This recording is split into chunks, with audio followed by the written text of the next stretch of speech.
Hey guys, welcome to my couch once again. So in this video I thought I would talk a little bit about kind of the experience that I had today when I was sitting in class. And I kind of had an epiphany or two because I noticed that at one point in time I was just, sitting there like really relaxed, just kind of letting the stuff she was saying just like flow through me, and I was just taking notes really well. And then all of a sudden I started to feel self-conscious, like especially when she would like make eye contact with me. I just like be a little shy, I guess, or get a little of that anxious feeling. So then I was like comparing how I felt before I got anxious and tried to think about like what I was doing differently. And I kind of realized that when I wasn't being self-conscious, I was just kind of like sitting there relaxed, like not thinking about myself, and I was more thinking about her and what she was saying. So I think a good thing to do is to not just to like consciously, like first of all, consciously like shut your internal voice off. Like if you like all of a sudden like get self-conscious because you think something about yourself, or you think someone looked at you weird, or just for no apparent reason, like usually when you're socially anxious, like just for no apparent reason, just being around people will just make you like feel on edge. So I just think that whenever that happens, you can just like stop thinking about yourself, because you're thinking about something being wrong with you in some way.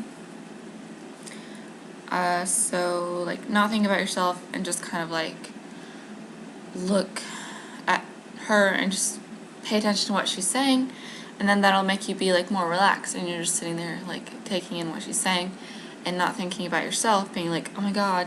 I mean, these aren't actually things I was thinking, but for example, you could be like, oh my god, like my hair looks weird, or I'm dressed not as professional as I should be, or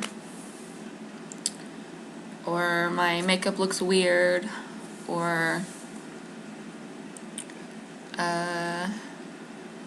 I'm like sitting alone and I'm not like sitting with a group of people, so everyone knows that I'm not like super sociable. And just like random things that pop in your head that make you self-conscious or anxious when you're around people. You just kind of like, whenever you catch yourself doing that, just consciously shut it off. Be like, whoa, I am talking to myself right now. And that's totally unnecessary, because before I felt fine and I wasn't anxious at all because I was just listening to what she was saying and I wasn't focused on myself. And also, one thing I do is I'll think that people are like paying close attention to me and that I'm like always on their mind constantly. And you just have to think, well, if I'm not thinking about every single individual in the room, and usually I'm not even thinking about any person in the room besides the professor, then that's exactly what they're doing. Like, there's no reason for them to be focused on you. Like, even if you think that there's something wrong with you, even if there is, they probably won't care. And I don't really like condone like flipping it around and like judging the people around you and being like, oh well, my hair is better than her, or my such and such is better than her or him, so I shouldn't feel bad because I'm better than them. Like, that's not what you should do. You should accept others and accept yourself, like how you are, for who you are. And so yeah, I I forgot what else I was gonna say about that, but hopefully you get what I'm saying. So yeah. So you just have to believe that no one is judging you. Like, sure, people judge people all the time, like it's just a natural instinct, but just believe that at that moment, no one is judging you or paying attention to you, maybe at all, which is usually the case with people who are socially anxious, because they'll like exclude themselves from people. So probably you're off their radar anyways. But yeah, and also from the book that I downloaded, it says like when I was like feeling self-conscious, I was like, oh great, now people are going to notice that I'm anxious because I'm like acting differently. And in the book it says, in reality, your symptoms are not nearly as noticeable to other people as you think they are. So like, even if all of a sudden I like get shy, or I like maybe just want to look at my paper or think something negative about myself, like no one's really noticing that. And it says even if they were, they still wouldn't really care. Like even if they did notice you acting anxious or something, they still wouldn't really care. Yeah.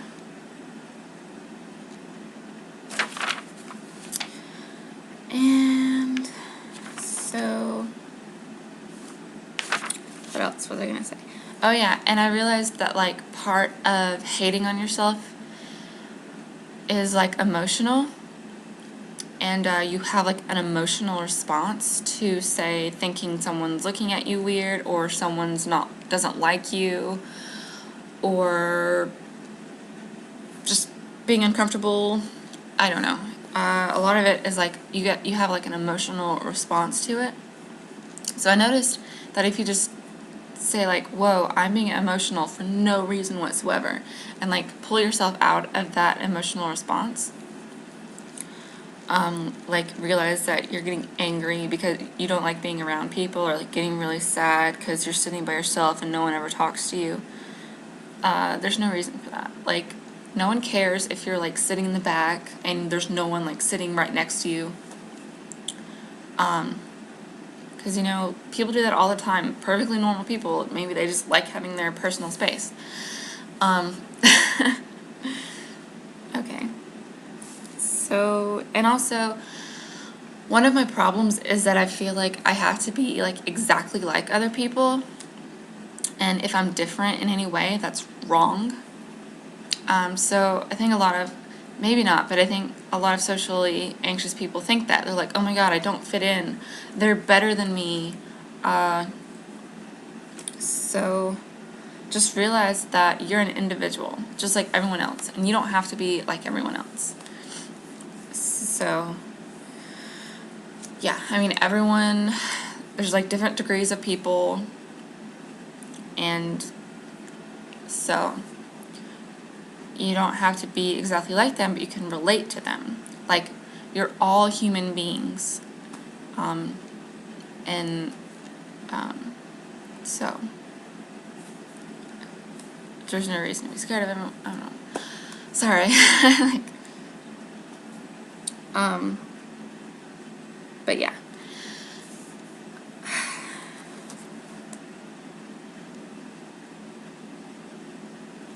And like try to relate to people and feel more comfortable with them.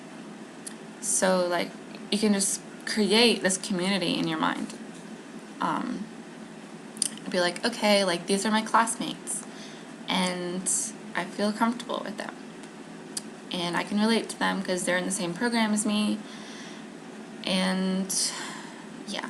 And if you're like at a party, just be like, okay, like find similarities with people. Like you don't have to be exactly like them. Just be like, okay, like there's a lot of people here that are my age, and I'm sure there's lots of people in here who will like to hear what I say and have things in common with me. And so those are things that you should tell yourself.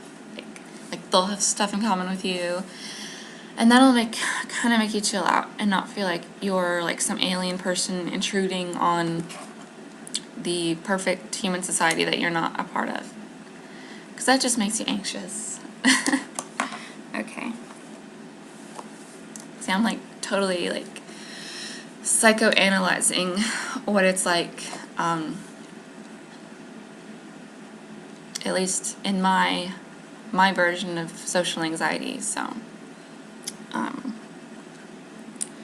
anyways, and one more thing, like if someone is judging you, that's their problem, it's not yours. It doesn't have anything to do with you.